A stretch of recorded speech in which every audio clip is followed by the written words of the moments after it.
And now, the continuation of our conversation. Hashtag FOMO. Welcome. You're listening to Dupee Deep with Dr. Nikki. This is the place where witty, irreverent, opinionated perspective meets serious, fact-based discussion. Featuring our host, Dr. Nikki Coleman, and her co-host, Tomas Bell. You can also join in the discussion during our live tapings by following us on Spreaker.com. Now, the doctor is in. It's time to get Dupee Deep. So I want to talk a little bit more today about all of what I think kind of fed into that event occurring, what I think it kind of says about where we are collectively, what I think it says about millennials. I hate to stereotype you all, but so can we get Dupee Deep with this? Let's get Dupee Deep. So one of the things that struck me almost immediately watching these films was this idea around how much we buy into this concept of exclusivity and how seductive and alluring the idea of exclusivity is. This idea that we are singular, that we're unique, that we're special, and not only that, but can we demonstrate that to other people? How do we document that? How do we give, quote unquote, evidence that we are special, right? It's why VIP rooms exist or VIP areas exist. This past summer, me and my little one went to a little resort in the area. We had a little staycation. It was lovely. And I mean, it was lovely. It's a nice resort. And at some point, it kind of like clicked for me, oh, this is supposed to be like the VIP area. So there was like these little legit cabanas, not pretend FEMA tent cabanas, that were kind of set aside, probably like 30 feet away from the pool, the edge of the pool. And I guess you could get independent service. And it struck me that people really do like to be special. They really like to have something different. And that companies have realized this. Capitalism builds on that and charges people money for that. So I think that is where this whole Fyre Festival and the Fyre brand won out in spades. And why I believe something like that could happen again is because it capitalized on this idea that you could go and have this exclusive event, and that if you had the means to get there, that somehow meant you were special. And there's this the hashtag FOMO is why I really picked up on it, this idea of fear of missing out. It's this trending idea that certain young people really do feel a sense of loss, a pang of wanting to be included. Now, all of us experience rejection. That's a very human experience. Some of us are more rejection sensitive than others. But this is kind of a new cultural phenomenon that if you're not on the scene, if you're not in the midst of the newest, the freshest, the hottest thing, that somehow you're less than. Somehow you've missed out. And in missing out, you're not as whatever as everybody else.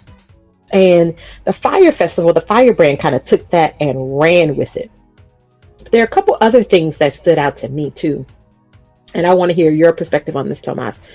For me, I think Billy McFarland teaming up with Ja Rule in specific. And then one of the other things was the first island that they had was supposedly this island that was once owned or used by Pablo Escobar to run his drugs, right? And it struck me that like this idea around hip hop and hip hop as a proxy for blackness, and kind of this criminality and being this drug dealer, this high kingpin as theater, like that at some point, with enough affluence and with the intersection of that sort of high level social economic class and whiteness, that all things are a commodity to some extent, right? And so that part of Billy McFarland's kind of ethos or his worldview was that he could buy these things, and then if he could buy them, then he could then market them to other people. And this idea that, you know, you want to be blackness is coolness, is this long-standing American concept, right? Like white folks have tried to emulate black artists and black entertainment and blackness, quote unquote, in ways since the dawn of time. They don't want to be us, but they want to be like us, right? It's this common phrase. And I think he really took that idea, capitalized on it, and elevated it on a whole nother level. And he presented this image of being that, like to me, he was selling all these young white millennials this idea that you too could be the one cool kid in the back of the hip hop video, tossing it up with, the cool black people. I'm going to agree. Yeah, I'm going to agree with that. But I'm going to say to your point when you said took it to the next level. I think it's really important to say take it to the next level because what he's doing is nothing new. Since the dawn of hip hop, and I remember the beginning of hip hop was considered at a certain point wrong or violent or inspiring violence. It was being blamed for the destruction of the black community and being blamed for black men being incarcerated and black women, getting HIV and AIDS. Like hip hop has been blamed throughout my lifetime for almost every single problem in the black community and used as a substitute for the real problems, which are in some cases government attacks on the black community and the erosion of the black family. So I get it. And here's the real talk. I'm not necessarily mad at him for doing that because there is a skill to being able to identify something that someone wants and being able to bring it to them. My problem with him is that he couldn't do that. He wasn't interested in actually bringing the commodity to them. He was interested in selling the idea of bringing the commodity to them. And that's what made it a fraud. There are people who have actually taken blackness, hip hop, whatever, and sold it, and did very well doing it. And I'm not mad at that. There are people who are going to call it, culture theft, whatever. I'm not going to get into that argument, to each their own. But if you're going to sell me a TV, don't sell me the idea of a TV and charge me for it. And then when I get there, say, well, here's a book. Well, but I thought I was getting a TV. Well, this is a make your own TV. I mean, because you're talking about the FEMA tent. He told those people you're going to get cabanas for $12,000. There was no cabana in sight, and they didn't even have the ability to build cabanas because you weren't even where you were supposed to be in the first place. So that man gave them cheese sandwiches in a styrofoam. Well, ain't nothing wrong with a cheese sandwich. I don't like the styrofoam because it's bad for the environment. But a good cheese sandwich will get you through the day. With a cold cheese sandwich. What, you want a warm? Oh, you want a grilled cheese? You want grilled cheese? I want hot cheese. I want melted cheese. Maybe that was a slice of brie. You don't know. Maybe that cheese is worth. So I will say I do have a problem with selling blackness as a commodity when none of the dividends from those sales come back to the community from which you're exploiting. I do have a personal problem with that. You can take your own stance on that as a businessman and as a person in the entertainment industry than I do. And I've always had a problem with that. And I hear that, but I'm going to say this, and I need people to really hear what I'm going to say. If we stop doing that, it would basically erode every single entertainment industry in the world. Because the contributions of black people have long been utilized without being credited. Like, absolutely. It just is absolutely what it is. Right. Mm-hmm. I imagine a world in which we get our reparations back. You still looking for your 40 acres and a mule? Look at here. Look at here. Look at here. That's all you got is looking. That's all I got to say about that. Hilarious.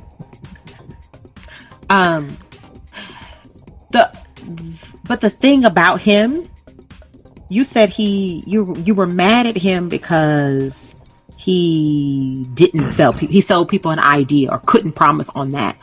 I don't think he ever even thought that much about it. I believe with all of my clinical expertise that he's a sociopath. Specifically, I would agree with that. Yeah, but let me clarify when I say that. So I'm looking at it from the business perspective. They had social media. So here's the thing. You had the wherewithal to know that you needed social media influencers to help you sell this. Mm-hmm. So you went out and got these social media influencers. You did this amazing marketing plan. And I'm going to be very clear. The marketing that went into this was off the chain. It really was. At the same time, all of these people dropped an orange box and said, see you at Fyre Fest. That's amazing. Now, less than 48 hours later, you sold out.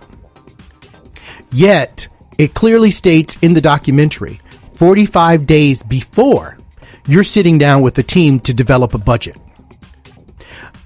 Anyone in business knows the first thing you do for anything is have a budget, because if you don't know what your expenses are, how do you know what your revenue is or what your revenue must be? So when I looked at the ticket prices and I saw 500 to 1,000 and 12,000 for this, I said, what are those numbers based on? Were you going to build out a cabana for 6,000 and then pocket the other 6? Like, where did you get these arbitrary numbers? That's what I'm saying. He was invested in the idea of a cabana, but not in the actual understanding of cost analysis and ROI. None of that was there. So when he sat down and he was speaking to the people who made the investments, he was selling them that idea. He sold everyone else who bought the tickets that idea. But at no point in time did he say, well, I guess I need to get a cabana. Like, that happened like less than 2 months. Coachella, people need to understand, Coachella 2019 started in 2017. It was like I was going to say the day after Coachella 2017. Oh, like, honey, I think these it goes things that. go out years in advance because there's the permits, the planning, etc., etc., etc. All of it. So, but my whole thing is to that point, I don't think a person like him even thinks ever about execution. Like, I don't think like these very basic business concepts that you have never even factored into his mind, because he's been running hustles since kindergarten. In his mind, running a hustle is business. It just so happens that he was able to bring along a whole team of people to buy into his fantasy. And so the question for me is an interesting one, because I look at what he did and I say to myself, he would be an amazing marketing force for Tomas Entertainment, because he would increase revenue share. He would sell the product. But the thing is, we have a product. But he would also end you in jail. Right.